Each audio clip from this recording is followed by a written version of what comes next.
حضرت ابو موسیٰ رضی اللہ تعالیٰ عنہ سے مروی ہے کہ رسول اللہ صلی اللہ علیہ وآلہ وسلم نے فرمایا، میری امت پر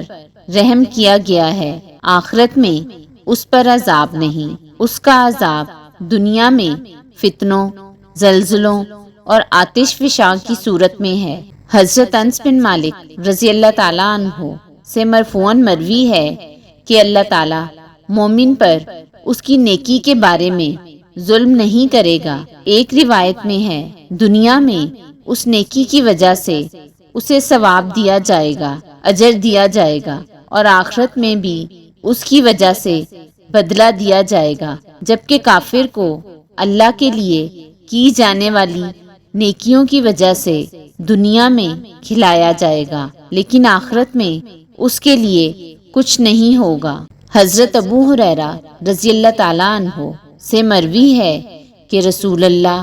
صلی اللہ علیہ وآلہ وسلم نے فرمایا، جمع ہو جاؤ، کیونکہ میں جلد ہی تمہارے سامنے 1/3 قرآن کی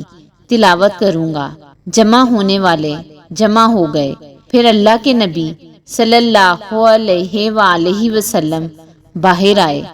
اور قل هو اللہ احد پڑھی، پھر اندر چلے گئے، پھر اللہ کے نبی صلی اللہ علیہ وآلہ وسلم باہر نکلے اور فرمایا، میں نے تم سے کہا تھا کہ میں تمہارے سامنے قرآن کا 1/3 تلاوت کروں گا، غور سے سن لو، یہ سورت قرآن کے 1/3 کے برابر ہے۔